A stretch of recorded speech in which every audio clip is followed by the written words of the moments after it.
Assalamualaikum warahmatullahi wabarakatuh. Hamdan syukran lillah, assalatu wassalamu ala rasulillah Sayyidi Maulana Muhammad ibni Abdillah, wala hawla wala quwata illa billah.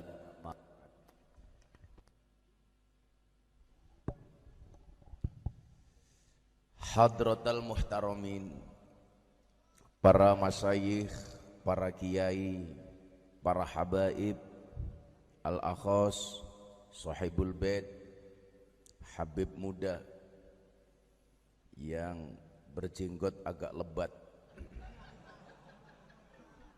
dan berkumis tipis. Bagi para ibu, kalau anda punya suami berkumis tipis, pertahankanlah. Fik dia lele bukan buaya.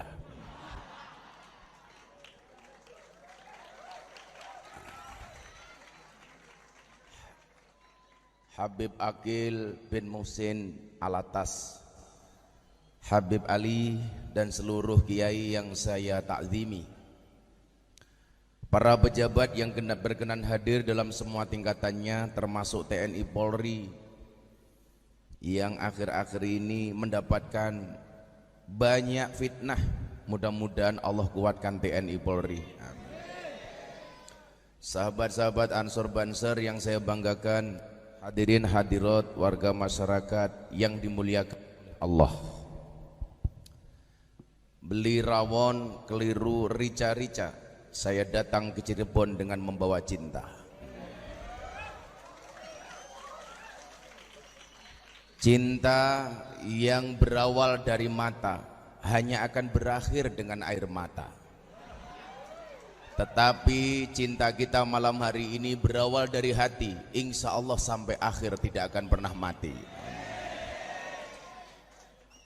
Kalau tadi Habib Aqil bilang anggap saya saudara, Pak Jokowi juga menganggap saya saudara, Bib. Jadi kalau Jokowi ketemu saya, dia langsung bilang, saudara siapa?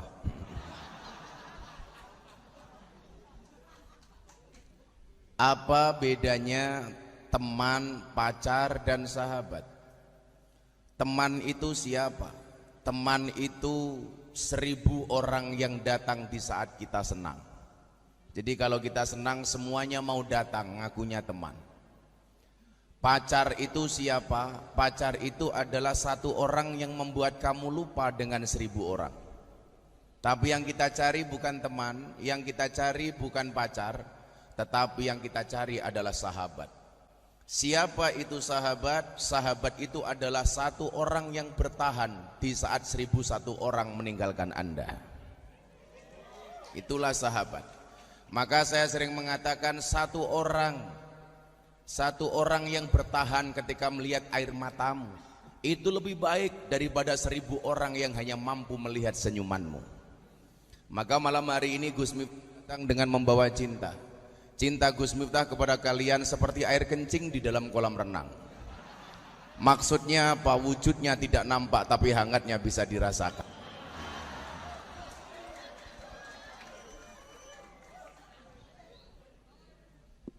Ngomong soal cinta, kita mengenal istilah mahabbah.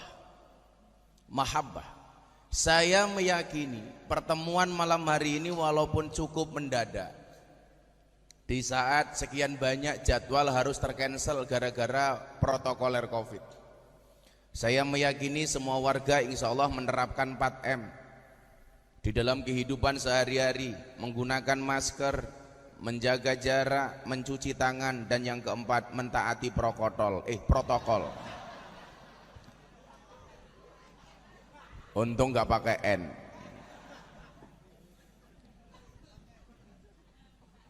Saya meyakini ini semua karena kerinduan kita yang begitu mendalam kepada baginda Rasulullah Muhammad sallallahu alaihi wasallam.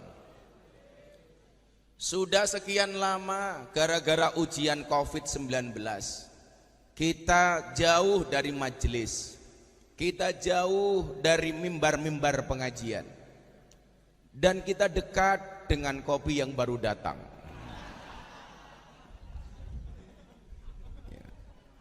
kiainya viral, ya Allah, cangkirnya kecil banget, menjijikkan.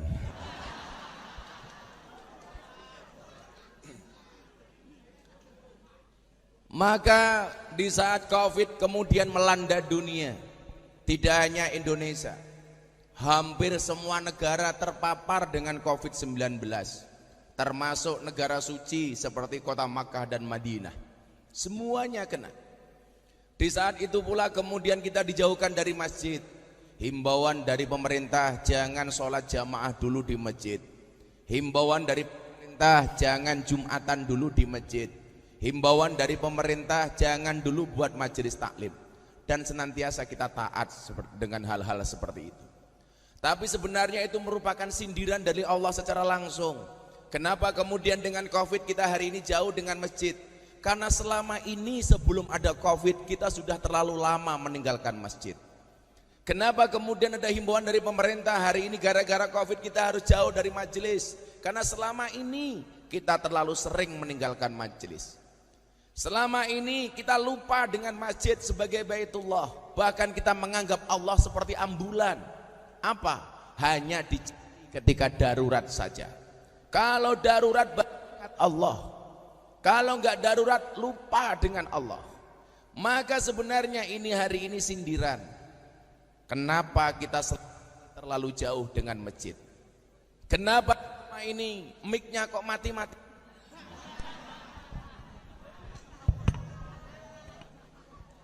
Ini bertanda bahwa sound sistemnya belum dibayar.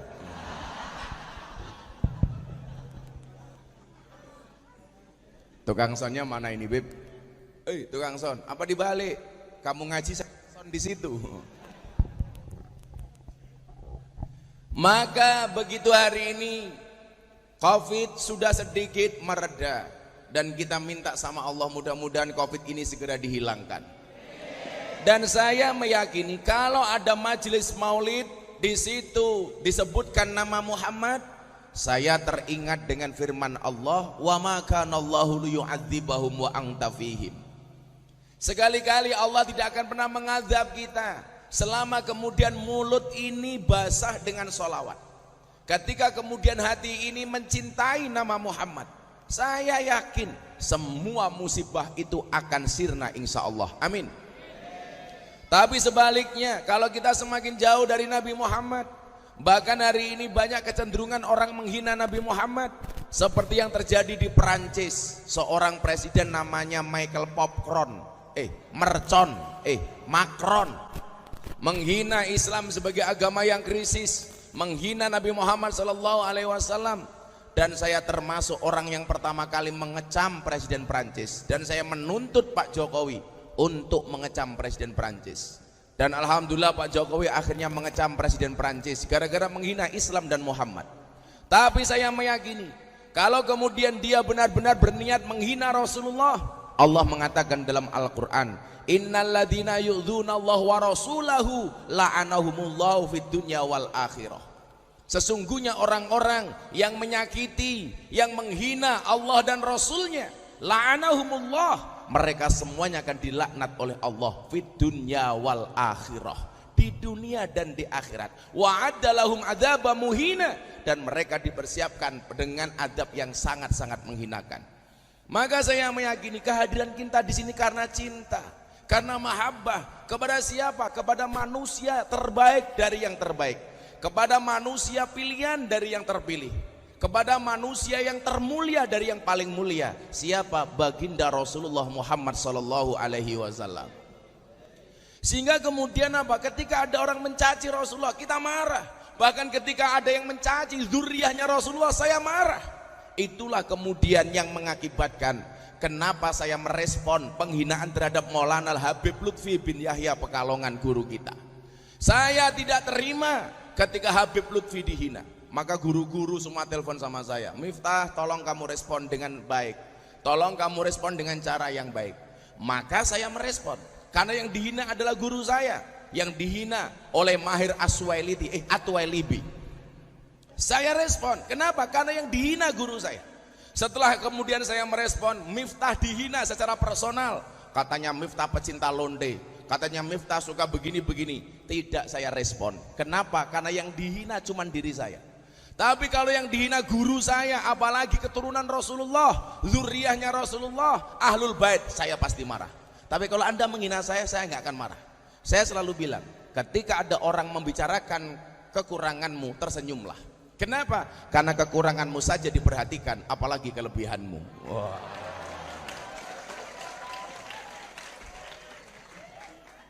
Saya nggak akan marah ketika kemudian dikatakan Miftah pecinta londe, senang dengan londe. Ya, saya senang dengan londe. Kenapa? Bagaimana saya tidak senang dengan mereka? Mereka menyisakan meluangkan waktunya 2 jam untuk pengajian sama saya setiap bulan. Bagaimana saya tidak senang dengan mereka? Ketika kemudian pengajian mereka menangis teringat dengan dosanya. Bagaimana saya tidak senang dengan mereka? Tahu-tahu mendekat ke panggung, Abah saya mau pulang ke kampung, saya malu bekerja di sini. Bagaimana saya tidak senang dengan mereka? Ketika pengajian mereka datang, Gus tolong tuntun saya membaca syahadat. Dan sekian banyak orang yang saya tuntun bersyahadat dari non muslim menjadi Islam, mereka berangkat dari lokalisasi. Bahkan hikmah dari itu, saya ketemu dengan seorang DJ internasional dari Thailand, namanya DJ Cathy Butterfly. Dulu 3 tahun yang lalu, begitu beliau perform nge-DJ di panggung, subhanallah, dia dalam keadaan bertelanjang, hanya menggunakan, mohon maaf, hanya menggunakan penutup payudara, kotang sama sempak saja. Dan hari ini dia meninggalkan semua itu. Dan 1 bulan yang lalu dia datang kepada saya, Gus Miftah tolong tuntun saya untuk membaca 2 kalimat syahadat. Dulu dia hanya ber-BH, hanya bercelana pendek. Kalau kalian melihat pasti mengatakan wow.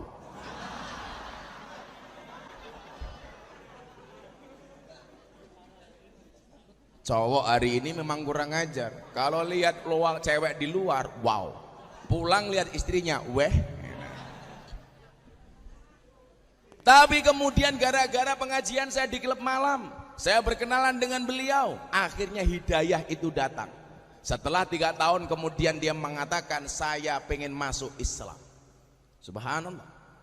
Ini hikmah dari itu semua. Gara-gara saya pengajian di klub malam, akhirnya saya diundang acaranya Deddy Corbuzier, kopi susu. Iya, kopi kan hitam, susu putih, goblok.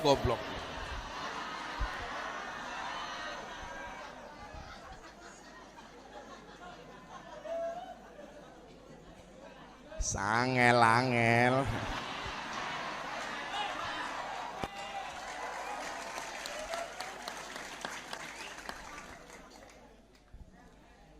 Dan gara-gara saya diundang ke acara itu menjadi wasilah Deddy Corbuzier belajar Islam dengan saya. Dan alhamdulillah kemudian tertarik masuk Islam. 2 minggu yang lalu saya syuting di iNews TV, acara saya ngobrol bareng Gus Miftah, saya ada bintang tamu. Dia bawa teman, seorang bule dari Islandia.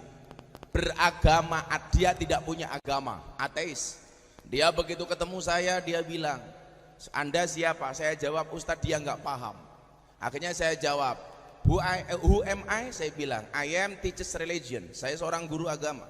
Kemudian saya tanya, what is your religion? Dia bilang, before I am Christian. Sebelum ini saya Kristen. And now I am atheist. Dan sekarang saya ateis. Ateis itu apa? Yang tidak percaya dengan Tuhan. Saya tanya, kenapa kamu menjadi ateis? Because God is nothing. Karena Tuhan itu tidak pernah ada. Religion is fiction. Agama itu fiksi. Coba. Yang bisa dipercaya itu hanya sains, ilmu pengetahuan. Ketika kemudian saya jelaskan, ini loh keberadaan Tuhan, ini loh kenapa kemudian Islam mengajarkan untuk sholat 5 waktu hanya dalam waktu just 10 menit, hanya 10 menit. Kemudian dia datang kepada saya, Sir, I want to be a muslimah. Saya pengen menjadi seorang muslimah. Kenal 10 menit, langsung dia jatuh cinta dengan Islam. Akhirnya saya tuntun mengumandangkan 2 kalimat syahadat. Dan ketika kemudian datang ke pondok saya tanya, kok Anda langsung menyatakan masuk Islam, kenapa? Saya melihat Anda sudah lama melalui Instagram, dan saya melihat your Islam is happy. Agama Anda itu menyenangkan. Agama, cara menyampaikan Anda terhadap Islam is relax, enjoy. Itulah yang kemudian melatar belakangi kenapa saya masuk Islam. Di sinilah kemudian saya selalu mengatakan, menyampaikan kebenaran harus dengan menyenangkan. Jangan menyampaikan kebenaran dengan cara yang menakutkan. Semua orang dikafir-kafirkan, semua orang dibid'ah-bid'ahkan. Itu jelas bahwa Anda mainnya kurang jauh, dolane kurang adoh, jelas tidurnya kurang malam, jelas temannya kurang banyak, dan yang paling jelas kopinya cangkirnya kecil.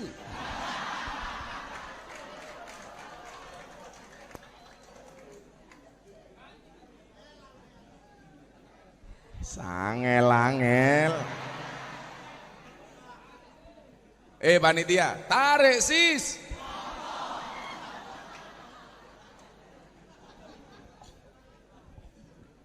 Makanya menyampaikan kebaikan harus dengan cara yang menyenangkan. Coba Anda bayangkan, saya yakin yang datang ke sini dengan berbagai latar belakang masalah. Ada yang punya masalah keluarga, suami punya masalah istri galak, istri punya masalah suami miskin. Karena memang itulah ujiannya. Istri itu diuji oleh Allah dengan kemiskinan suaminya, sementara suami diuji oleh Allah dengan istri yang galak. Tapi saya selalu mengatakan, kalau Anda punya istri galak, insya Allah besok di akhirat siksamu akan dikurangi oleh Allah. Kenapa suami yang punya istri galak siksanya dikurangi oleh Allah di akhirat? Karena di dunia sudah sangat tersiksa.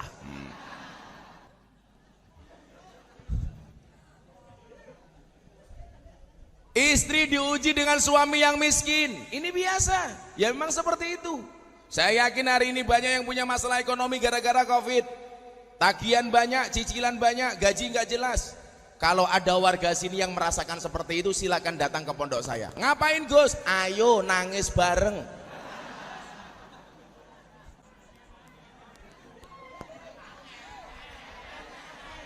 Angel. Yang muda-mudi barangkali punya masalah jodoh, masalah jomblo. Saya ditanya, Gus Miftah, jodoh itu siapa? Jodoh itu adalah orang yang mau kamu nikahi. Karena secantik apapun kalau tidak mau kamu nikahi, berarti dia bukan jodohmu. Maka kalian santai saja, Allah menciptakan manusia berpasang-pasangan, betul? Dan itu artinya kalau kamu tidak punya pasangan, jelas kamu bukan manusia.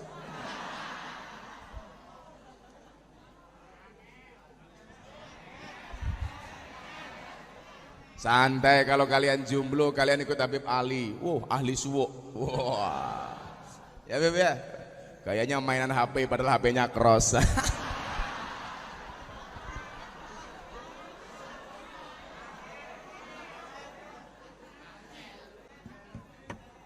Apa ya Beb? Saya paling yakin kalau di Cirebon nih Habib yang paling makmur dan subur adalah Habib Ali. Buktinya badannya besar. Bahkan saawak wateng kabeh.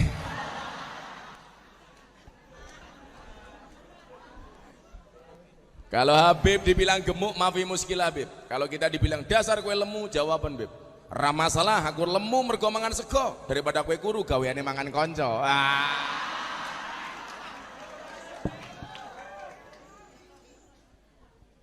Jomblo. Kasihan amat. Nyamuk saja ditepuk pakai 2 belah tapak tangan, masa cintamu bertepuk sebelah tangan?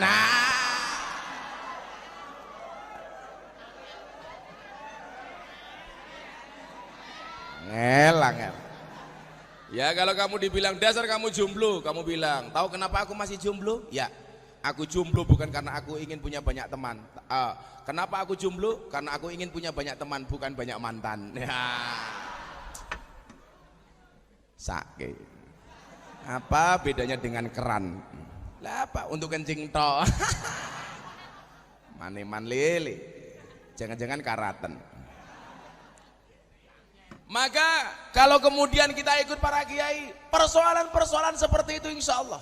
Apalagi kemudian kalau kita hadir karena Rasulullah, di situ kemudian kita mendengar satu burdah yang istimewa. Robbi fangfa'na bibarakatihim wahdinal husna bihurmatihim wa amitsna fi tariqatihim wa mu'afatim minal fitan.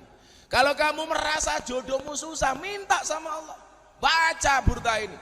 baca qasidah ini, Rabbi fangfa'na bi barakatihim ya Allah, sambil nangis. Kemudian kamu berdoa, ya Allah bila dia jodohku jadikan dia istriku ya Allah, namun bila dia bukan jodohku cabut saja nyawa jodohnya ya Allah.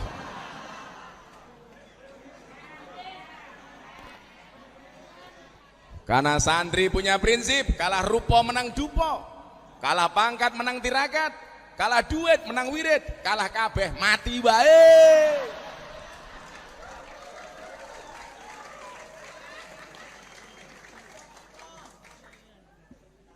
Ya Allah, jomblo, jomblo. Kasihan amat. Maka di sini kemudian kita belajar, memang ujian manusia itu masalah. Manusia dari lahirnya Nabi Adam sampai hari ini selalu diuji oleh Allah dengan masalah. Maka saya selalu mengatakan, berbahagialah ketika hidupmu diselimuti masalah. Itu artinya kamu adalah manusia. Tapi kalau hidupmu diselimuti oleh wijen, jangan-jangan kamu onde-on. Tahu onde-onde, Beb? Tahu ya? Oh, enggak tahu onde-onde? Oh, wong Arab wijen. Onde-onde itu bahasa Cirebonnya apa, Beb Ali? Ya onde-onde. Kalau Habib besok ke pasar, cari onde-onde. Dan pesan Gus Miftah, onde-onde yang paling enak itu adalah yang wijennya ganjil. Ya.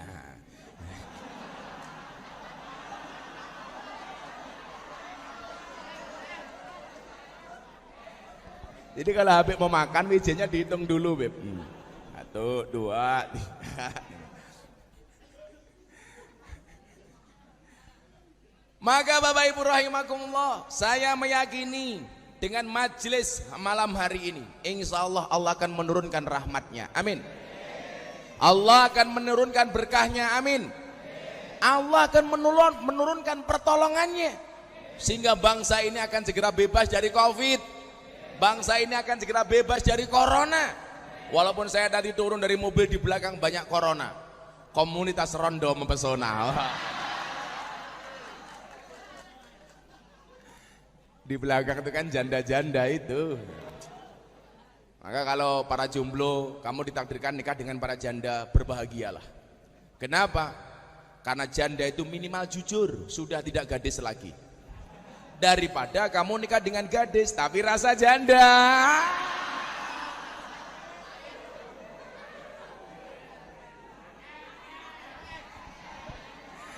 Angel temen tuturanmu. Kalau kalian nikah dengan janda, yakin tidak ada malam pertama, yang ada malam terusan.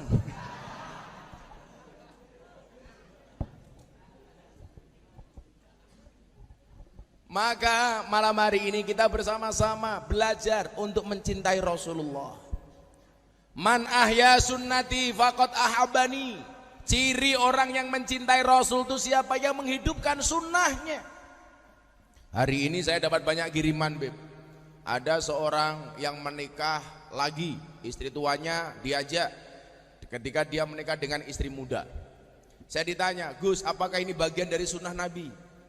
Saya begitu berat untuk menjawab pertanyaan ini. Jadi begini, memang ayatnya dalam surat An-Nisa ayat 3 jelas, fankihu matobalakum minan nisa. Nikahlah kamu dengan perempuan yang top, matobalakum top. Jadi kalau ada orang bilang nikah itu harus dengan janda tua, nenek-nenek tua, Anda salah. Kalau nenek tua sudah tidak top. Padahal perintahnya Al-Quran menikah dengan cewek yang top. Kalau janda tua itu juga top, tapi tua ompong peot.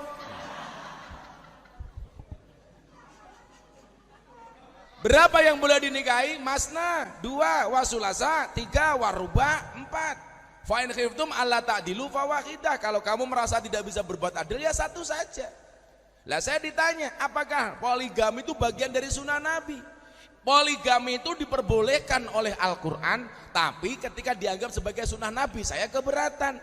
Kenapa? Nabi Muhammad istrinya banyak. Yang pertama, fakta pertama, Nabi Muhammad menikah lagi setelah meninggalnya Siti Khadijah. Setelah meninggalnya Siti Khadijah baru menikah lagi. Yang pertama. Dan Rasulullah sangat mencintai Siti Khadijah. Buktinya apa? Ketika menikah Siti Khadijah, mas kawinnya 20 ekor unta.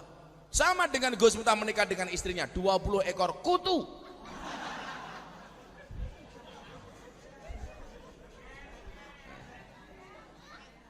Cewek yang paling baik kata Rasulullah siapa? Cewek yang paling murah mas kawinnya. Tapi ini hadisnya cewek. Kalau hadisnya cowok, cari mas kawin Kanjeng Nabi. Saya selalu mengatakan apa? Pasangan terbaik adalah bukan yang datang dengan segala kelebihannya, namun yang tidak meninggalkan kita dengan segala kekurangannya. Oh. Maka Bapak di belakang ingat, istri yang baik itu siapa? Istri yang siap diajak menderita oleh suaminya. Betul? Tapi ingat, suami yang baik tidak akan pernah mengajak istrinya menderita. Oh. Kalian harus paham, istri cewek itu suci seperti sajadah. Saya ulangi, jangan permainkan perempuan. Hargai wanita berapapun harganya.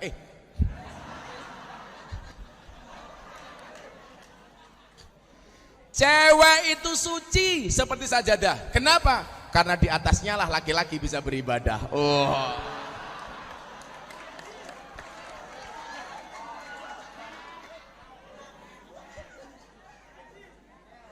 Sahbib, selalu ala Nabi Muhammad. Maka saya keberatan kalau dikatakan ini sunnah Nabi, saya ikut-ikutan sunnah Nabi. Kenapa Nabi Muhammad istrinya banyak? Karena setiap aktivitas Rasulullah harus direkam. Cara tidurnya, cara makannya, cara mandinya, bahkan cara berjinabahnya, semuanya butuh direkam. Yang kemudian ketika dicontoh oleh umat itu menjadi sunnah. Qauluhu wa af'aluhu wa takriruhu menjadi sunnah. Pertanyaan saya, kalau yang rekam cuma satu istri, nggak muat. Waktu dulu belum ada medsos, Kanjeng Nabi nggak pernah posting di Instagram. Saat itu belum ada Facebook. Beda dengan ibu-ibu di Ciledug, umur 60 tahun punya Facebook. Jam 10 malam suaminya belum pulang, posting status, aku kedinginan nih. Wah.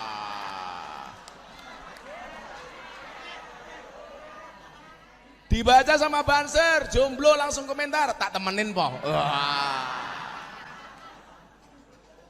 Beb Ali nimbrung ikut komentar, WK.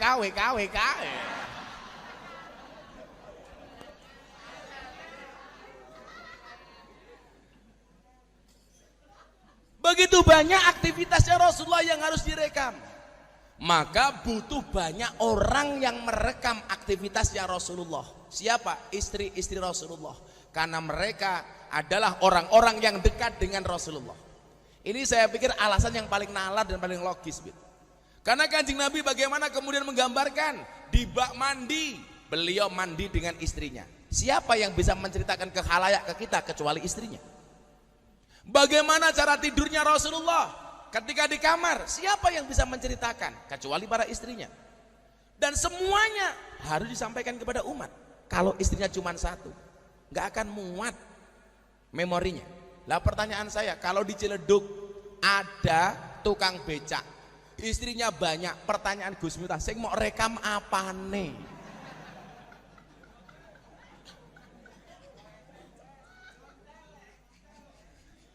Saya ditanya, Gus Miftah pengen nggak nambah istri? Sorry, saya tipe suami yang setia. Oh, karena Gus Miftah punya prinsip, lelaki yang hebat bukan lelaki yang mencintai banyak wanita, tetapi mencintai satu wanita dengan banyak cara. Oh.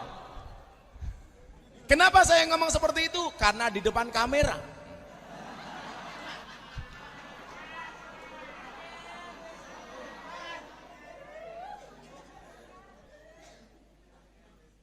Maka saya kalau ditanya benar nggak ini sunnah Nabi, saya pikir enggak. Yang lucu lagi masih jomblo malam Jumat bikin status. Sunnah Rasul. Pertanyaan saya, apa kamu sunnah Rasul sama siapa? Please deh, pakai sabun kok sunnah Rasul.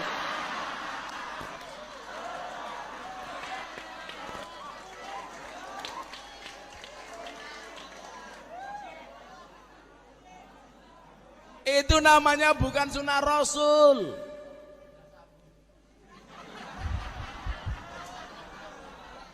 Bukan sunnah sabun, itu namanya Tante Rosa. Tangan teken ro sabun.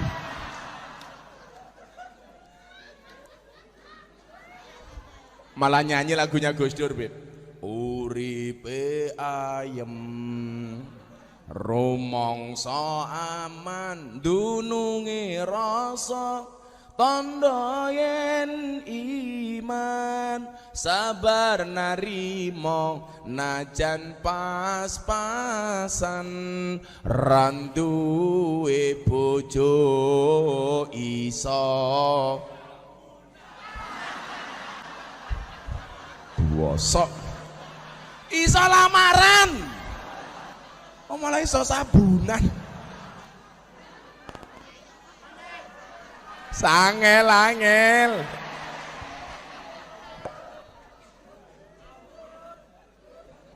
jomblo.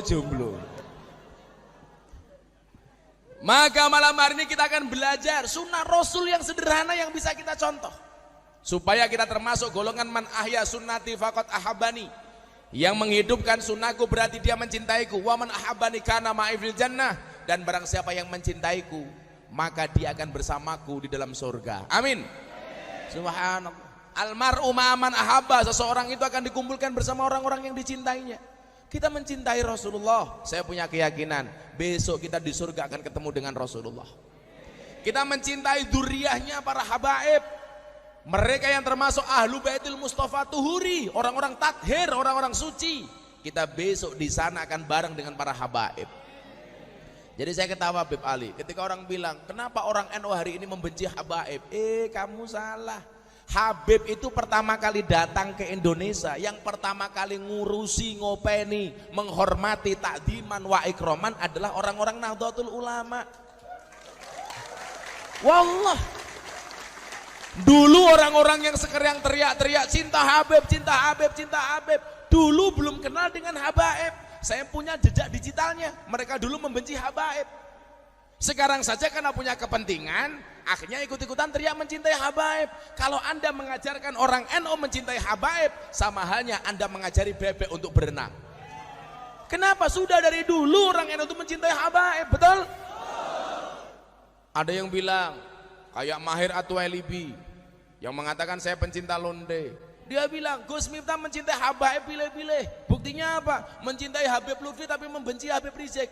Kamu salah. Saya tidak pernah membenci Habib Rizik. Saya punya prinsip semua dzurriyyahnya Rasulullah harus dihormati walaupun tidak harus ditaati. Coba Anda bedakan sebelum saya teruskan.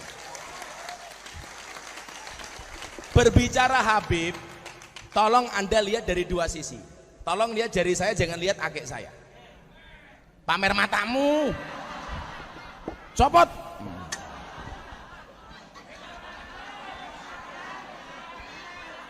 Malah mudah-mudahan ketinggalan. Pakai lagi.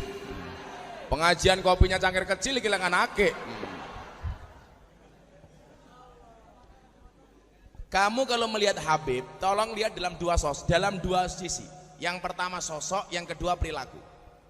Sosok habaibnya harus dihormati, tetapi perilakunya tidak harus diikuti, betul? Kalau perilakunya menyimpang, kita nggak harus ikut. Perilakunya baik, kita ikut. Kenapa Gus Miftah ngefans sama Habib Lutfi? Satu, beliau guru saya dianggap murid sama beliau. Yang kedua, istrinya Habib Lutfi, Mama Salmah, itu masih satu nasab dengan saya.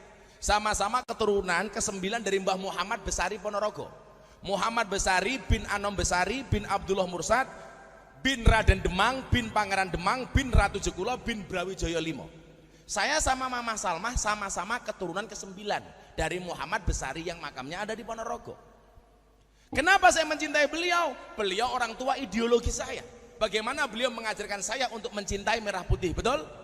Habib Lutfi mengajarkan kepada kita untuk mencintai NKRI. NKRI harga mati. Kalau janda hilang bisa dicari.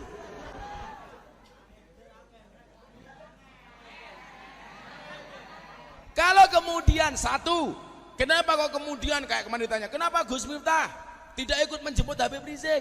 Saya nggak menjemput, sudah ramai kayak gitu. Saya tidak membenci beliau, dzurriyyahnya saya hormati sebagai habaibnya. Tetapi saya tidak harus mengikuti perilakunya. Karena dalam kitab taklim disebutkan al-hurmatu khairum minat ta'ah. Hormat itu harus lebih didahulukan daripada taat. Beliau saya hormati walaupun saya berbeda pandangan politik dengan beliau. Contoh umpamanya Pilpres, beliau milih Pak Prabowo, saya milih Pak Jokowi. Apakah kemudian saya berdosa gara-gara saya ikut beliau? Enggak. Contoh yang paling gampang, dalam ibadah saya ikut Imam Syafi'i. Ketika saya tidak menggunakan pendapatnya Imam Maliki, apa berarti saya benci Imam Malik? Tidak. Yang paling saya benci itu kalau pengajian mic-nya mati-mati. Oi, tukang sound, mic-nya mati-mati. Ini kayaknya baterainya low bat, Bro. Kayak otaknya tukang sound, Beb. Lobet, ganti ini baterainya.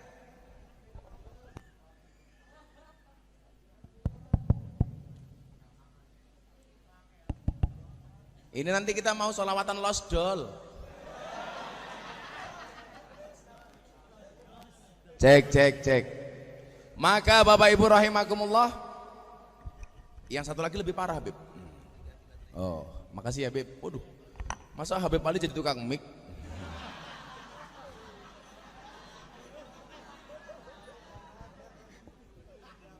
Jadi apa aja beliaunya ini mah. Kalau Habib Ali nggak akan marah dibilang tukang obat ya, Beb ya. Cek.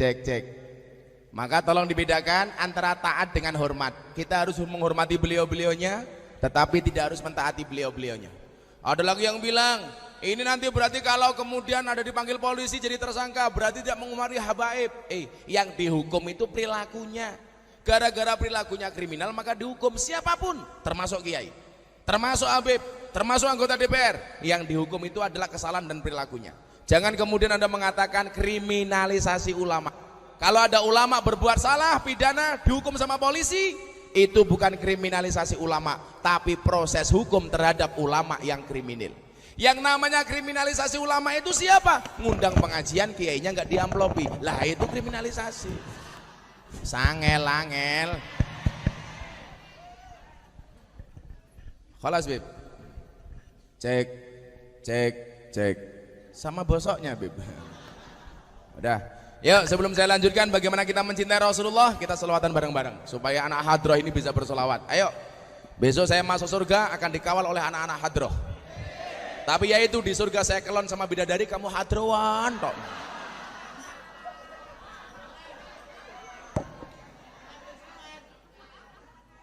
Karena yang datang muda-muda, sholawatnya anak muda aja, Bib.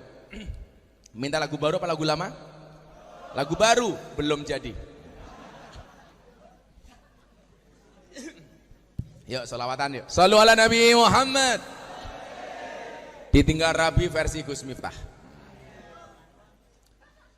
Atiku rasane lorong, nyawang konco ado karo agama, randuwe tata krama Qur'ane ra diwaca, salate yo ditinggalno. Apa iki wis jamane caca enom kelangan akhlake, wong tuwa diseneni, guru yo dikepuki, hayo rene kita ngaji sholawat ya Rabbi bil Mustafa balil maqsidana waghfir lana ma madha ya wasi'al karami huwal habibul ladzi turja syafa'atuhu li kulli hawli minan. Ulangi yang lebih kenceng, bareng-bareng tangannya diangkat oleh Rasulullah. Lanjut yang lebih kenceng. Ya Rabbi bil Mustafa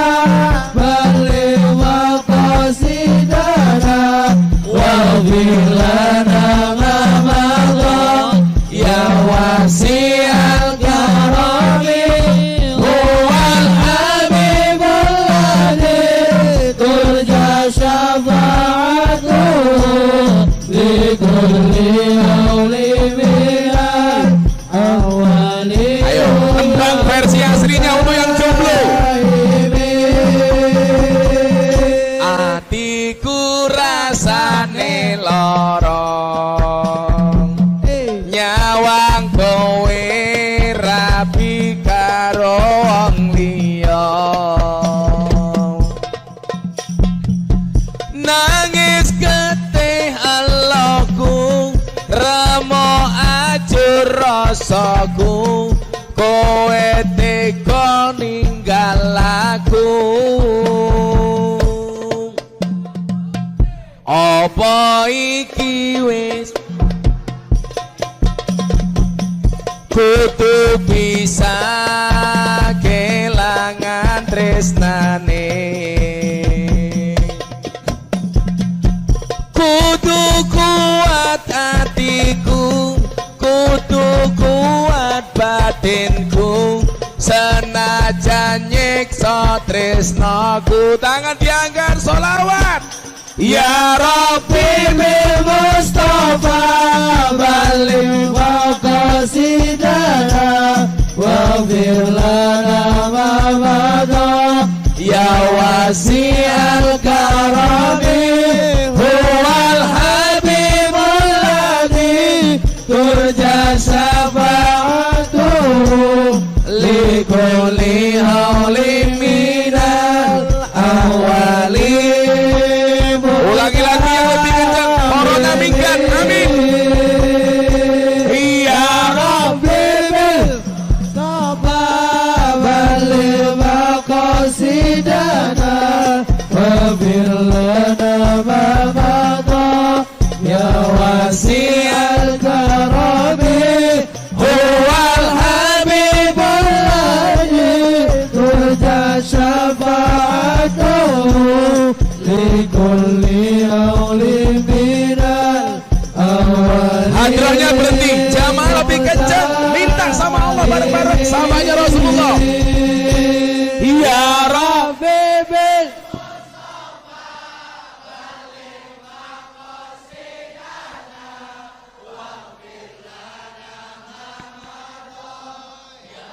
sial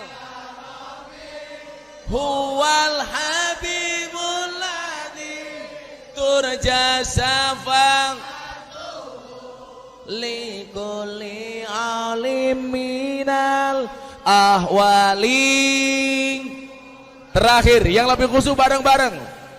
Ya Rabbi bil Mustafa balik makom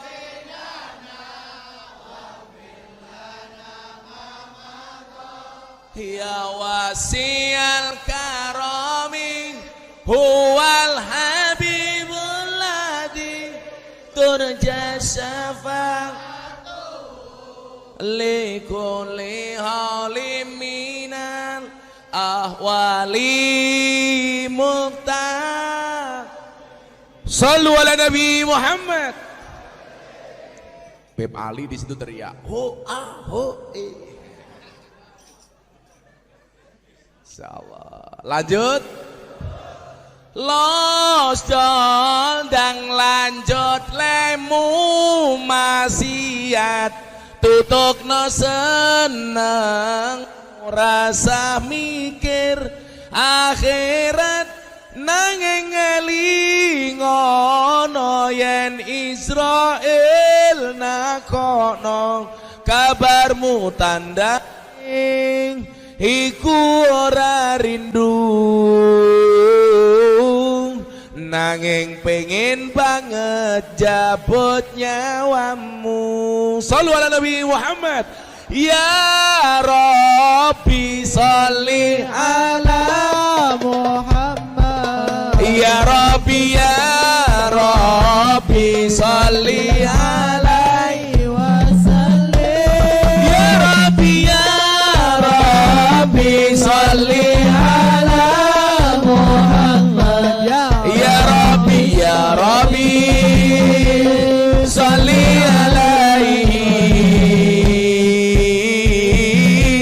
Ya Rabbi sholli alaihi wasallim. ulangi yang lebih kenceng bareng-bareng. Ya Rabbi sholli ala Muhammad. Ya Rabbi sholli alaihi.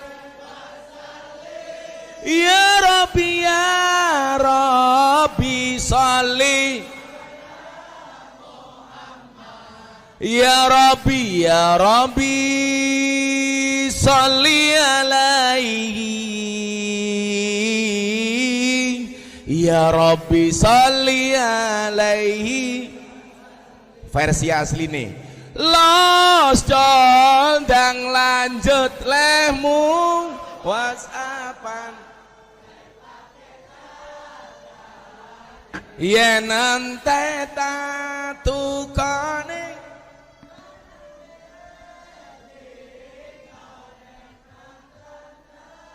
kono kabarmu tandane.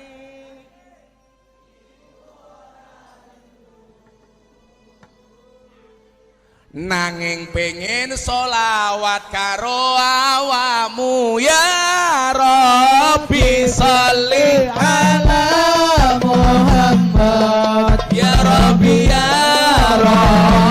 sholli Alaihi wasallim.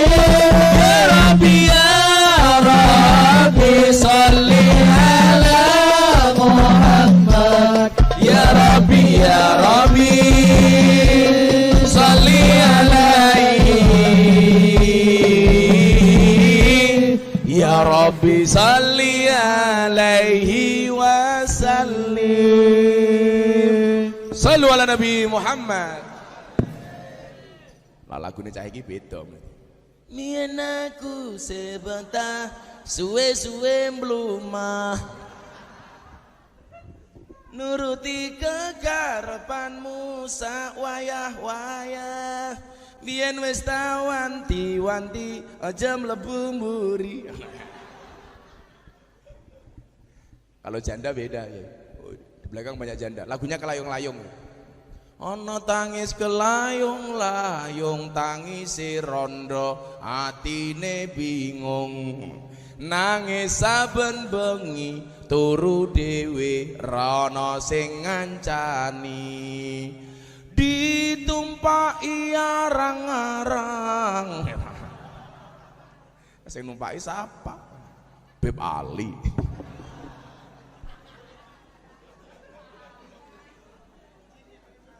Izinnya Habib Ali. Habib istrinya berapa Habib? Istrinya 4. 4 Habib. 20. Beb Agil berapa Beb? 1. Beb Ali 10. Ya Allah. Itu cewek semua Beb.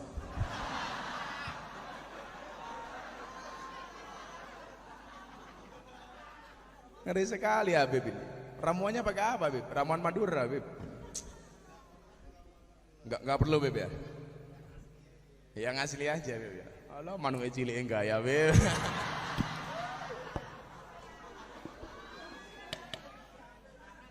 Beb, kau Habib, cangkirnya kosir. Pahit Beb, kayak nasib mereka. Cewek itu di mata cowok, cowok itu di mata cewek seperti gula di dalam kopi. Kalau bikin kopi nggak ada gulanya rasanya pahit, yang disalahkan siapa? Tetap gula. Bikin kopi nggak ada gulanya, tetap itulah cowok.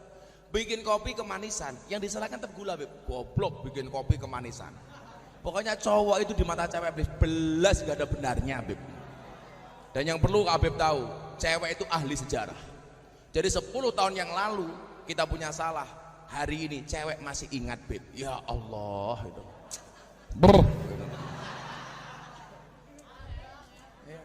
Kamu tahu bedanya cowok sama cewek? Cewek itu kalau menangis yang ditutup mulutnya. Cowok kalau menangis yang ditutup matanya. Kenapa cewek kalau menangis ditutup mulutnya? Karena cewek tahu dosa berangkat dari mulut. Tapi kalau cewek menangis yang ditutup matanya. Kenapa? Cowok sadar dosa cowok itu paling banyak dari mata. Coba keluar kota, lihat anak kecil yang anaknya di rumah. Tapi begitu lihat cewek cantik lupa dengan istrinya di rumah. Begitu pulang lihat anaknya di luar rumah, celananya melorot, dibenerin. Begitu masuk kamar lihat istrinya celananya bener, dipelorotin.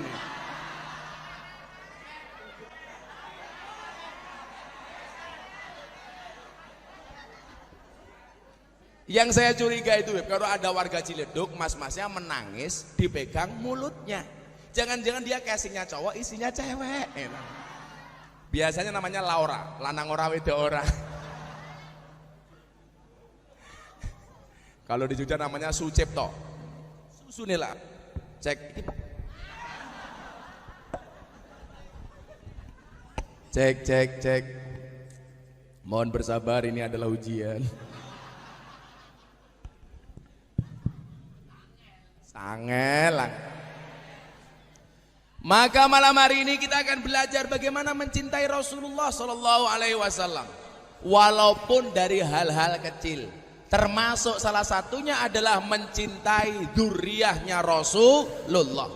Karena saya pernah membaca begini, la yuhibbuna ahlul bait illa mu'minun taqi. Tidaklah mencintai kami para ahlul bait kecuali orang-orang yang beriman dan bertakwa. Wala yabghaduna ahlul bait illa munafiqun syaqi. Dan tidaklah membenci ahlul bait kecuali orang-orang munafik yang pegang mic.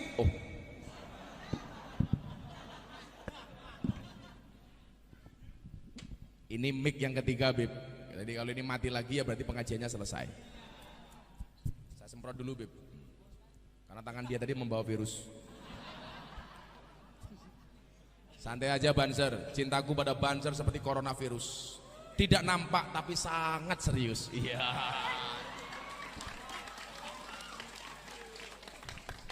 Insyaallah. Lanang matamu, lanang karo lanang keprimen ya. Lanang karo lanang. Kamu jomblo ya?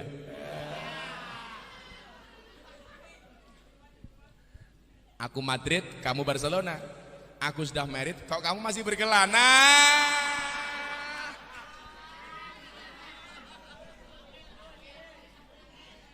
Sangel-angel.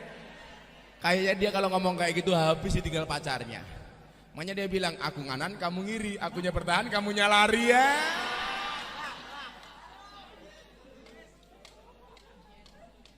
Anda tahu manusia itu memiliki berapa sendi? Manusia itu memiliki 360 sendi.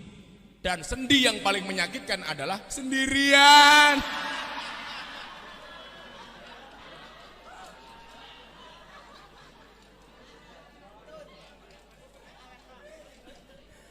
Langsung OTW status WA.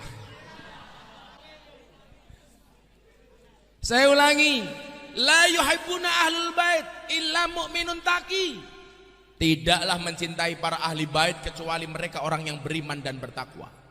Wala yabghaduna ahlul bait illa munafiqun syaqi. Sebaliknya, tidaklah membenci para ahlul bait kecuali mereka orang munafik dan orang durhaka. Maka nggak ada ceritanya kita membenci dzurriyyahnya Rasulullah, nggak ada ceritanya. Kita semuanya mencintai Habib Ali. Walaupun saya ngiri dengan beliau, saya 1 dia 10. Oh 2 Beb ya. Kalau saya ini Beb, kelasnya hanya seperti tikus. Keluar masuk lubangnya cuma 1.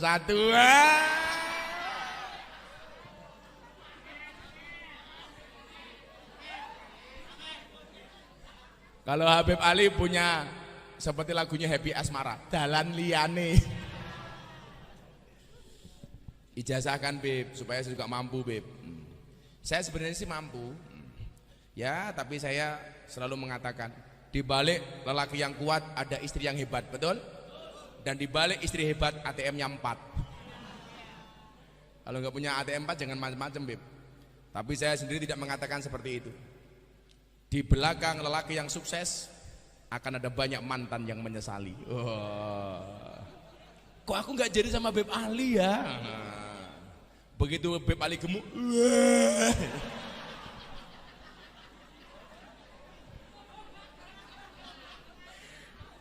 seneng betul malam hari ini saya ketemu Beb Ali. Beb, muah.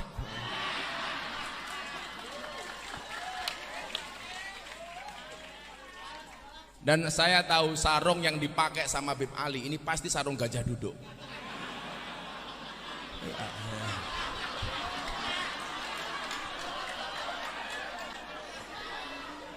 Karena sarung gajah duduk itu sarung yang paling jujur. Coba kalau kita bilang kopi kapal api, ini bohong.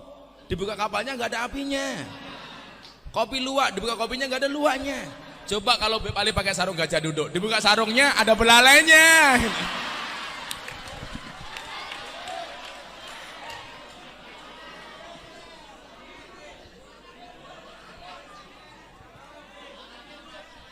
Angel.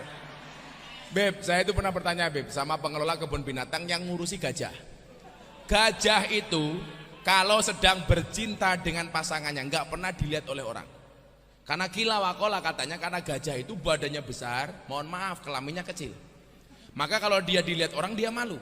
Lah, jadi kesimpulannya orang itu kalau badannya besar berarti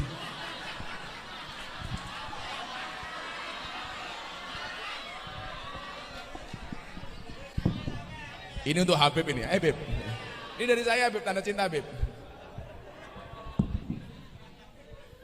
Ya, saya nggak bilang kalau badannya besar berarti burungnya kecil. Dua. Mudah-mudahan yang jomblo menular. Amin. Sejomblo-jomblonya kalian insya Allah akan segera berakhir. Amin. Dimana berakhirnya kalau tidak di pelaminan minimal di pemakaman insya Allah. Kalau kamu itu punya pacar, kamu katakan sama dia, kalau jodoh pasti ketemu di pelaminan. Sebagai apa? Sebagai tamu. Shallu ala Nabi Muhammad. Maka malam hari ini kita mencintainya minimal dari para durianya, dari ahli warisnya, dari para turun-turunannya. Kenapa? Kita memandang wajah habaib saja, subhanallah, begitu indah. Bagaimana ketika kita memandang Rasulullah Muhammad SAW yang dikatakan sebagai apa? Khairal bariyah nadroh ilaiha. Wajah yang paling enak dipandang adalah wajahnya Rasulullah. Kita coba melihat wajahnya Habib Umar, menyenangkan. Kita melihat wajahnya Habib Lutfi, menyenangkan. Bagaimana kemudian kita memandang Rasulullah, datuknya, subhanallah. Maka saya tersinggung ketika ada orang menggambar tentang wajahnya Rasulullah. Kenapa? Karena jelas itu bertentangan dengan syariat Islam. Kenapa? Dikatakan Nabi Yusuf nabi yang paling tampan. Setampannya Nabi Yusuf masih bisa digambarkan, tetapi ketampanan Nabi Muhammad tidak bisa digambarkan. Maka kalau ada orang menggambar Rasulullah, berarti dia menghina Islam. Nabi Yusuf ketampanannya tidak ada separuhnya dari Rasulullah Muhammad SAW. Makanya nggak bisa digambarkan. Makanya hari ini kalau ada orang membuat karikaturnya Kanjeng Nabi, ya saya marah. Kenapa? Karena berarti dia menghina Rasulullah. Anda boleh menghina saya, tapi Anda tidak boleh menghina Rasulullah. Ketika engkau menghina saya tidak akan tersinggung. Tetapi ketika engkau menghina Rasulullah, saya pasti akan tersinggung. Makanya ketika Habib Lutfi dihina seperti itu di Twitter, saya marah. Walaupun kemudian dijawab, itu gara-gara ada orang mancing-mancing. Saya soal menggunakan serban di atas kepala. Pertanyaan saya, kenapa yang kamu posting gambarnya Habib Lutfi? Cukup gambarku yang kau hinakan, jangan kau hinakan Habib Lutfi. Karena beliau satu, Presiden Jatman. Sedunia presidennya Habib Lutfi, satu. Yang kedua, Sekjen Ulama Salaf sedunia, Habib Lutfi. Ulama tasawuf sedunia, Habib Lutfi. Yang ketiga, posisi beliau sebagai One Team Press, Dewan Pertimbangan Presiden. Kalau Anda menghina berarti menghina bangsa Indonesia. Kalau Anda menghina Habib Lutfi berarti menghina kami para jamaahnya, betul? Makanya saya marah. Setelah itu kemudian yang diserang saya nggak akan marah.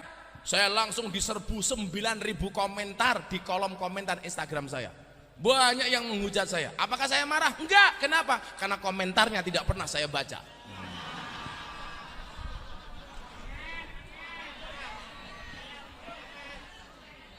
Untuk apa dibaca? Saya dibilang dasar Miftah Pansos. Please deh, yang namanya Pansos, yang followernya sedikit kepada yang followernya banyak. Ini namanya Pansos.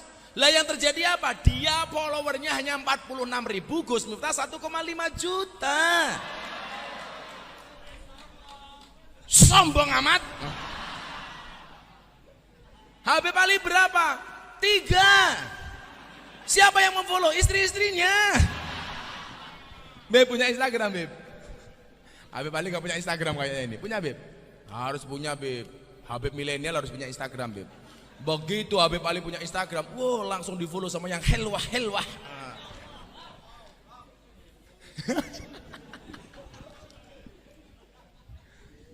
Satu itu. Yang kedua apa? Dengan mengikuti sunnah-sunnah Nabi yang seminimal mungkin bisa kita lakukan, termasuk apa? Berjumpa dengan para ulama-ulama seperti ini. Maka di dalam kitab Wasiatul Mustafa, di situ disebutkan apa? Idama do'alal mar'i arba'una subahan. Ketika seseorang melewati 40 hari, walam yujalisul ulama, dan dia tidak bermajlis dengan ulama, apa dikatakan? Kosa kolbuhu, hatinya menjadi keras. 40 hari kita tidak berjumpa dengan ulama, tidak menghadiri majelis ulama, maka dikatakan kosa kolbuhu, hatinya menjadi keras. Tidak hanya itu apa? Wajah saro alal kabair, dan dia berpotensi melakukan dosa-dosa besar. Kenapa? Li'annal ilma hayatul qalbi, karena ilmu itu adalah merupakan jiwa dari hati. Artinya apa? Kalau ilmu ini tidak bertambah bahkan sampai 40 hari, berarti hati kita menjadi hati yang kosong, bahkan mungkin menjadi hati yang maut, hati yang mati. Dan hati yang mati adalah musibah. Kenapa? Karena hati yang selamat itu apa? Yauma la yanfa'u malun wala banun illa man atallah biqalbin salim. Yang akan mampu menghadap Allah itu siapa? Yang mempunyai hati yang selamat. Coba kamu galau gara-gara ditinggal sama pacarmu, kamu nangis. Apakah kita nggak lebih galau ketika hati ini jauh dari Allah? Apakah kita seharusnya nggak lebih galau ketika hati ini jauh dari Rasulullah? Harusnya kita malu dengan sebuah pohon korma yang ada di zaman Nabi. Tadinya Nabi Muhammad SAW berkhutbah, senantiasa berpegang kepada pohon korma ini. Gara-gara umat semakin banyak, para sahabat membuat mimbar untuk Rasulullah berjarak 7 meter dari pohon korma. Ketika Rasulullah berkhutbah di atas mimbar, ada suara anak kecil menangis terseduh-seduh. Semuanya mencari siapa yang menangis gerangan. Akhirnya Rasulullah melihat yang menangis itu adalah pohon kurma. Ketika ditanya, wahai pohon kurma, kenapa engkau menangis? Hari ini saya bersedih, wahai Rasulullah. Hari ini saya andilau antara dilema dan galau. Saya gegana, gelisah, galau, merana. Kenapa? Karena engkau berpindah ke lain hati, wahai Rasulullah. Biasanya engkau khutbah dengan bersandarkan kepadaku, dan hari ini engkau berpindah kepada mimbar itu. Maka aku bersedih, Rasulullah. Kenapa? Karena aku berjauhan denganmu, padahal jaraknya hanya 7 meter. Saat itu Rasulullah mengatakan kepada pohon kurma, wahai pohon kurma, aku berikan kau 2 pilihan, 2 opsi. Mana yang kamu pilih? 1, kamu akan menjadi pohon yang hidup selama-lamanya di dunia. Atau yang kedua, kamu akan menemaniku sebagai pohon yang hidup di taman-taman surga. Maka kurma menjawab, wahai Rasul, aku ingin menemanimu di taman-taman surga bersamamu. Maka dia mati, tapi akan menemani Rasulullah di surga. Coba Anda bayangkan, hanya 7 meter pohon kurma jauh dari Rasulullah. Dia menangis. Hari ini kelakuan kita jauh dari Rasulullah, hati kita gak pernah menangis. Hari ini kelakuan kita jauh 180 derajat dari Rasulullah, tapi kita membangga-banggakan diri sebagai umatnya Rasulullah. Rasulullah tidak pernah mencela orang, mulut ini senantiasa mencela orang. Kita masih bangga mengaku sebagai umatnya Rasulullah. Lucunya lagi apa? Ketika kita difitnah, ketika kita dibenci oleh orang lain, kita mengatakan dengan gampangnya, gak masalah saya dibenci. Kenapa? Karena Nabi Muhammad pun juga dibenci. Please deh, ini perumpamaan yang salah. Kalau Nabi Muhammad dibenci, jelas Muhammad benar, yang membenci salah. Yang memusuhi Rasulullah pasti salah, Nabi Muhammad pasti benar. Tapi kalau kita yang dibenci, bisa jadi musuh kita benar, kita yang salah, atau sebaliknya kita yang benar, musuh kita yang salah. Jadi kalau Anda kemudian dibenci sama orang dan Anda mengatakan gak apa-apa saya dibenci sama orang karena Rasulullah juga dibenci, salah. Itu perbandingannya baina sama wasumur sat, terlalu jauh, Pak. Ketika kita dihasut sama orang, gak apa-apa, Rasulullah juga dihasut. Yang menghasut Rasulullah pasti orang salah, sementara Rasulullah pasti benar. Sementara kalau kita dihasut, bisa jadi kita benar, bisa jadi kita salah. Maka kejauhan seperti ini kenapa kita tidak pernah merasakannya? Kenapa kemudian kita membangga-banggakan diri sebagai umatnya Nabi, sementara kelakuan kita tidak seperti Nabi? Nabi Muhammad tidak pernah mengajarkan mencela orang ketika bermajelis. Hari ini mulut senantiasa mencela. Saya selalu mengatakan begini, Miftah bukan manusia yang sempurna. Saya sering mencela orang, saya sering membenci orang. Bagian dari kesalahan saya dan saya mengakui itu. Maka ketika saya dibully, saya dibenci, saya dicaci, sebagai introspeksi saya bahwa saya juga salah. Saya salah. Saya suka menyindir, iya. Makanya saya ketika disindir saya diam. Kenapa? Barangkali ini balasan Allah kepada saya. Maka tidak ada hari ini umatnya Rasulullah membenci siapapun. Saya nggak ingin kalian membanding-bandingkan para habaib. Semua habaib punya maziyah masing-masing. Mereka harus kalian hormati walaupun tidak harus kalian taati.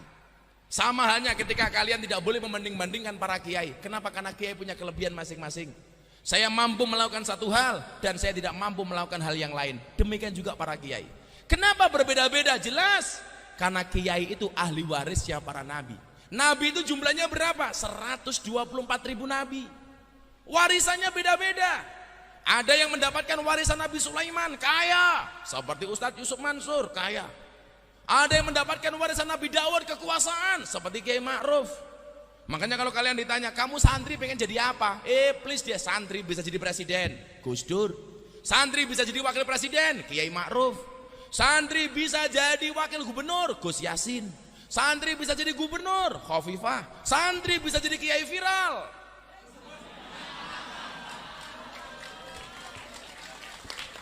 Terima kasih.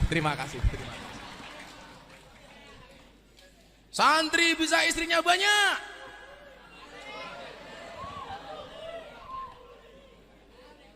Ada yang mendapatkan warisan Nabi Musa, gagah. Ada. Kayak dulu di Jawa Timur Gus Maksud, Nabi Musa, gagah. Ada yang mendapatkan warisan Nabi Khidir, cerdas, Pak Kiai Said, Gus Baha, orang-orang cerdas. Ada yang mendapatkan warisan Nabi Isa, miskin, Beb Akil.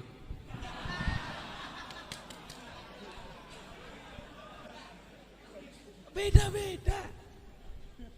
Saking miskinnya Nabi Isa itu apa? Makannya cuma rumputan dan daun-daunan.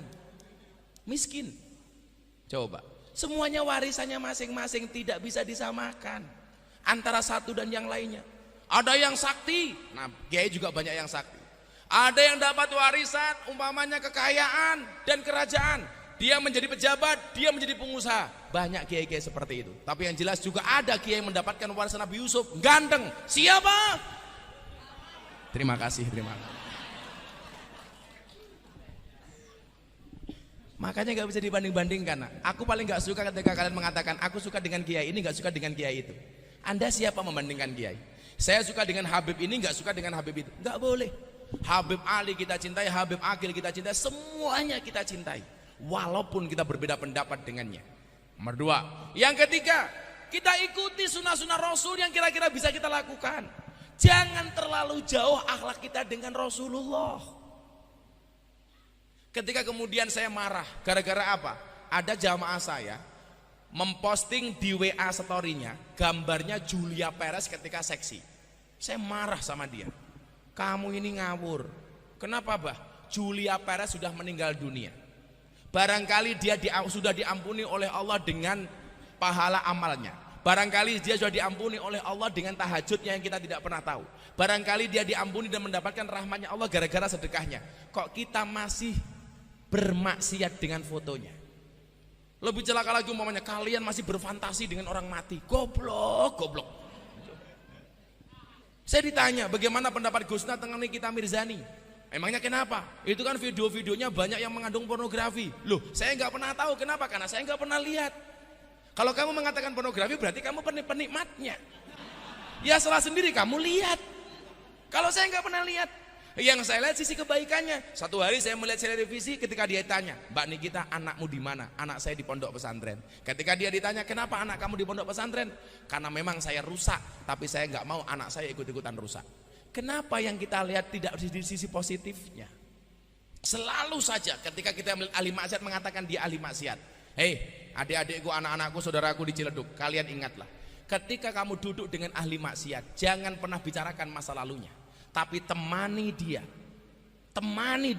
untuk merangkai kehidupannya yang lebih indah, untuk menata masa depannya yang lebih indah. Jangan pernah kamu bicarakan masa lalunya, tapi kamu temani dia untuk menceritakan kehidupan depan yang lebih baik. Harusnya seperti itu. Kita itu sering menjadi hakim bagi kesalahan orang lain dan menjadi pengacara bagi kesalahan kita sendiri. Kalau ada orang salah kita hakimi, tetapi kalau kita salah kita membela diri. Kenapa kemudian saya begitu sabar menemani para ahli maksiat yang berada di lokalisasi? Karena saya meyakini orang baik dan orang buruk itu bedanya tipis. Sebaik-baiknya orang pernah berbuat buruk, betul? Dan seburuk-buruknya orang pernah berbuat baik. Orang baik punya masa lalu dan orang jelek pasti punya masa depan. Saya katakan kepada mereka, katakan kepada kalian, ketika di malam hari kamu melihat ahli maksiat, apa kata Sayyidina Ali? Ketika kamu ketemu keesokan harinya, jangan katakan dia ahli maksiat. Kenapa? Karena barangkali malam itu dia sudah bertobat sementara mata kamu tidak melihat. Ini kata Sayyidina Ali. Maka kenapa kemudian saya bersabar dengan mereka walaupun saya dibully? Bahkan ada yang mengatakan pengajian Gus Miftah di lokalisasi dan dunia malam itu memalukan. Kenapa? Pengajian kok sama ahli maksiat dengan aurat yang terbuka? Itu memalukan. Saya jawab, mohon maaf. Kalau pengajian saya dianggap memalukan, lebih memalukan mana? Ketika Anda melihat kemaksiatan, diam tanpa memberikan solusi apapun kepada mereka. Bagi orang yang mengatakan Gus Miftah ngaji di lokalisasi cari popularitas, saya jawab, tahun 2015 saya banyak undangan televisi, semuanya saya tolak. Gak ada satupun yang saya mau. 2015, 5-6 tahun yang lalu. Anak-anak saya di lokalisasi bertanya begini, Abah kenapa gak diterima? Kita juga pengen melihat Abah di televisi. Waktu itu jawaban saya apa? Mohon maaf, Allah menciptakan Miftah tidak untuk menjadi orang terkenal, tapi untuk mengenalkan Allah kepada mereka yang belum kenal. Saya bawa masuk Allah kepada mereka. Kenapa? Ketika saya berdoa, ya Allah ya Rob, ini hamba-hambamu yang berada di lokalisasi ini ya Allah, yang berada di tempat ini ya Allah, hari ini mereka bermaksiat, hari ini mereka membuka aurat, hari ini mereka berzina, hari ini mereka minum mabuk ya Allah. Tapi saya meyakini ya Allah, di dalam hati mereka masih mencintaimu ya Allah, di dalam hati mereka ada nurmu ya Allah. Jangan pernah tinggalkan mereka ya Allah, masukkanlah hidayahmu ke dalam hati mereka ya Allah. Begitu kita berdoa Kiai, semuanya nangis. Ya Allah ampuni mereka ya Allah, karena mereka yang datang ke sini barangkali karena tanggungan ekonomi di keluarganya ya Allah, karena mereka pengen membahagiakan bapak ibunya, karena mereka ditinggalkan oleh suaminya, karena mereka pengen membuat anak-anaknya bahagia. Begitu saya berdoa mereka menangis. Dan kalian tahu, begitu mbak-mbak di lokalisasi menangis, Gus Miftah ikut-ikutan menangis. Kenapa Gus Miftah menangis? Apakah karena ingat dosa? Enggak, saya gengsi. PSK saja nangis, masa saya tidak?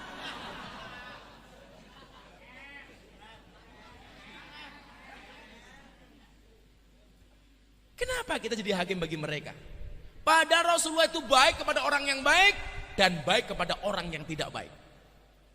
Rasulullah sama orang baik dibaiki, orang yang tidak baik sama Rasulullah tetap dibaiki. Sementara kita selalu saja ghibah. Ya mohon maaf, ketika kita menceritakan Nikita Mirzani umpamanya, dengan segala umpamanya maksiatnya, kalau toh yang kita bicarakan itu benar, itu tetap ghibah.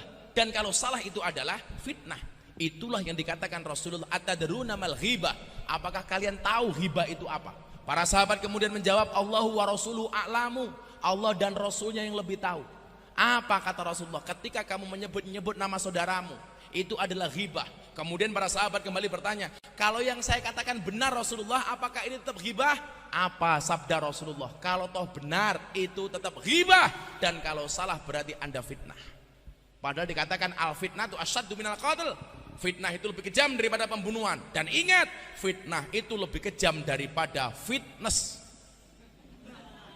Kayak Habib Agil ini fitness, badannya fit, hatinya ngenes.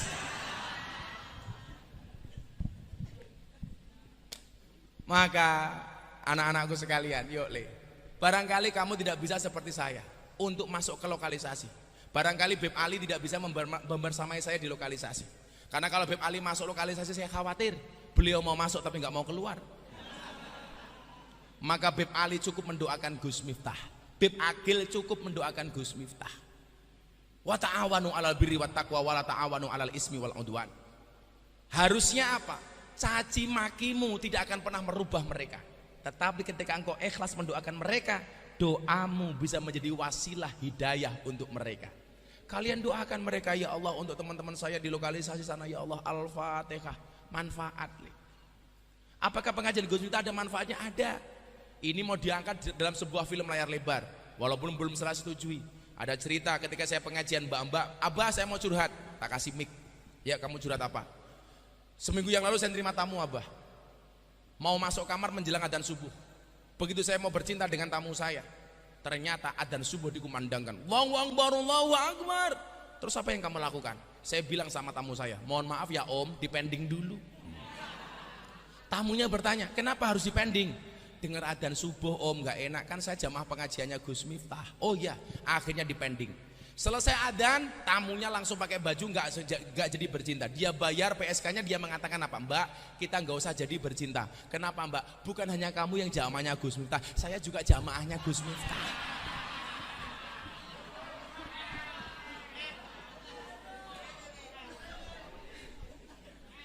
Ya. Coba gara-gara ngaji, mereka malu beb ketemu beb, karena sama-sama jamaah. Pada dasarnya orang itu malu berbuat kemaksiatan. Maka ketika Rasulullah bertanya, ditanya, ya Rasulullah, mahwal ismu, wahai Nabi, dosa itu apa? Apa jawaban Rasulullah? Al ismu mahaka fi sadrika wa karita ayatoli alaihin nas. Dosa itu adalah satu perbuatan yang ketika kamu lakukan hatimu merasa tidak nyaman dan kamu khawatir dilihat oleh orang. Jadi kalau saya sedang pengajian di lokalisasi, beb, tahu-tahu ada tamu datang, saya masih pengajian, tamunya langsung sembunyi. Aduh, ada Gus Miftah. Enggak ada. Orang masuk lokalisasi, saya baru pengajian langsung teriak, Gus, aku mau itu. Tolong dibayari. Gitu. Ya matamu. Malu Pak. Enggak ada Pak orang yang sedang bermaksiat.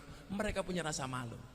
Makanya sekali lagi, jangan pernah kita menghakimi orang. Itulah akhlak yang diajarkan oleh Rasulullah. Yuk, selawatan lagi yuk. Sudah 12:30. Bawa HP semuanya? Mau dihidupkan flashnya? Yuk kita selawatan NKRI. Shallu ala Nabi Muhammad. HP-nya semuanya diangkat. Yuk barangkali lebih khusyuk kalau lampunya dimatiin. Kalau nggak bisa mati digebuk saja. Bismillah.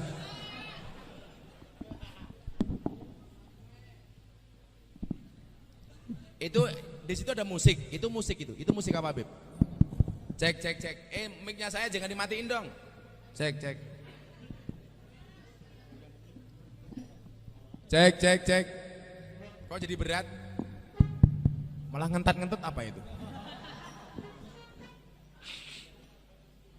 Cek. Coba sekarang gantian musik sana.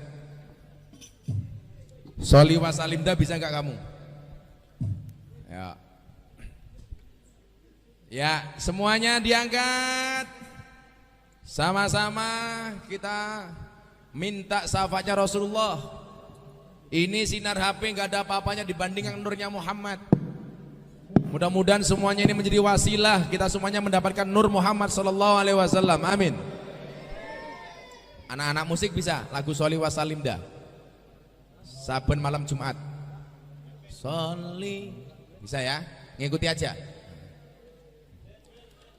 Bandnya yuk. Itu pasti HP-nya cross. Kelihatan. Flashnya redup. Yuk. Shallu ala Nabi Muhammad. Digerakkan ke sana dulu. Sana mana Bib? Sana mana? Sana. Selatan. Digerakkan ke ngidul dulu ya. Sholli wa salim daiman. Kurang keras. Sholli wa salim daiman.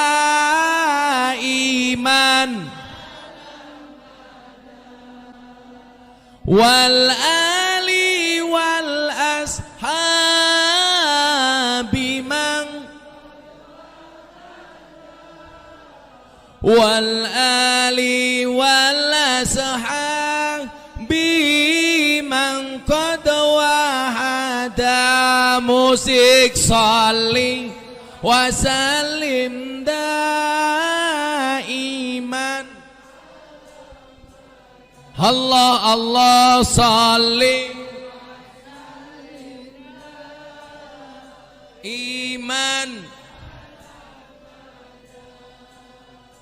wal ali wal ashabi man wal ali wal ashabi man qad wahada. Saben malam Jumat ahli kubur mulih nang omah kanggo njaluk donga wajan Quran najan sakalimang. Lamun ora dikirimi banjur bali brebes mili bali nang kuburan mangku tangan tetangisan. Sholli wa sallim daiman ala abada. Allah Allah Sholli wa sallim daiman ala abada. Wal ali wal ashabi man qad wahada.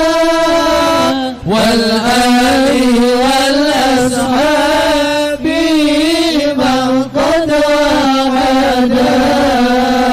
kebacut temenan ger hana turunku. Allah Allah. Kowe ora wirang padha mangan tinggalanku.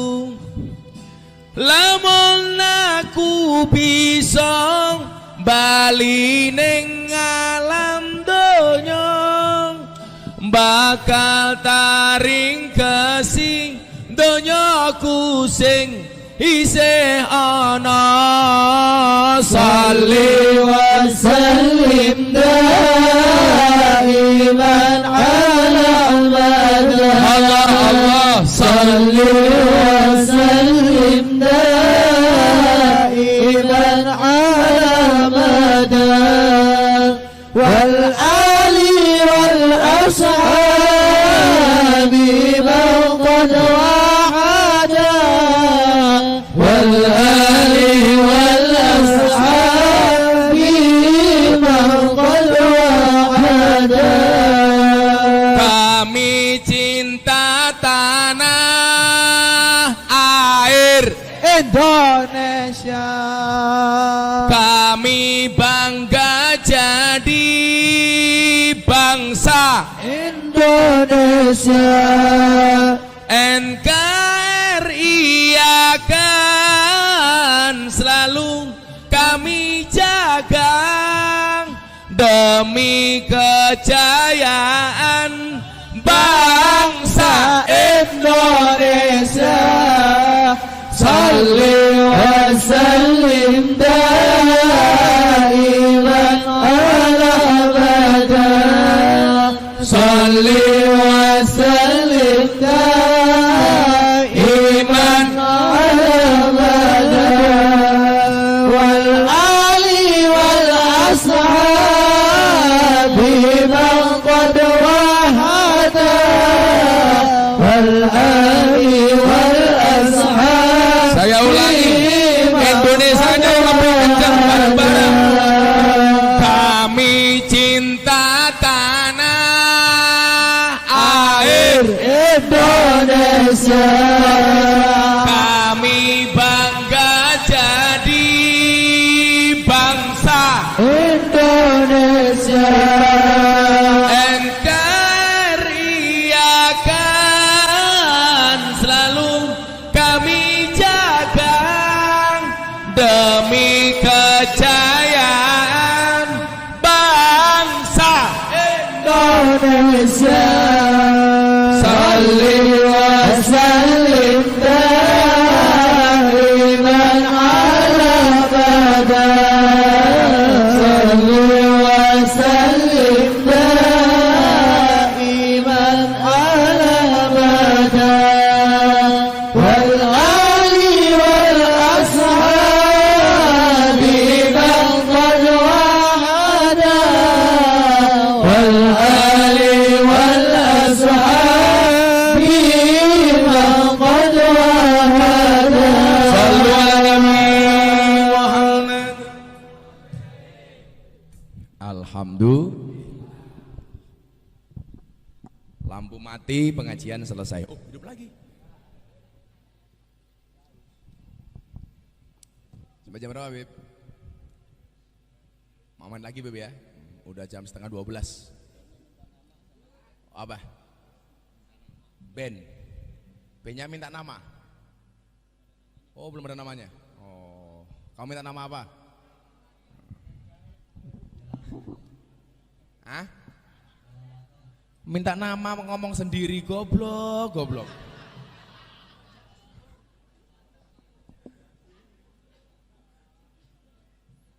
Tak kasih nama, Sautun Nida. Apa yaudah tak kasih nama, Sukarlan. Asu ngelekar ning dalan. Maka semuanya yang saya cintai, Bib Agil, Bib Ali, dan semua para kiai, cangkeme ngopo kayak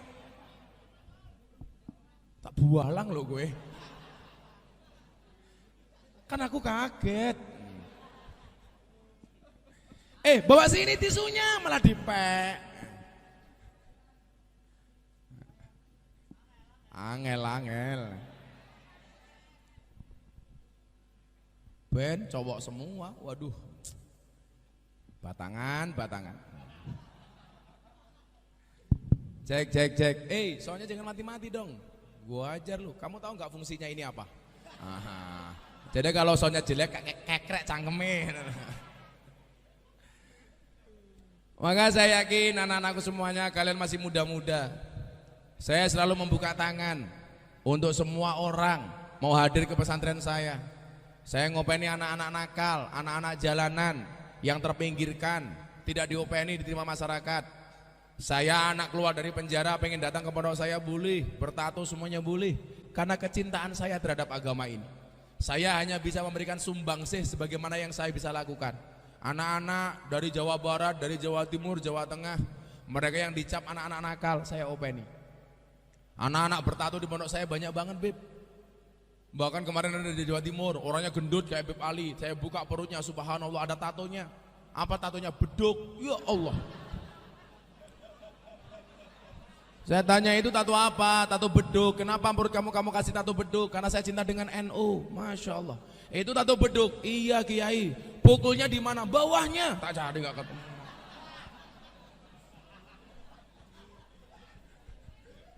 Saya banyak anak-anak yang telinganya ditindih di sini. Ada pakai mur, ada pakai knalpot.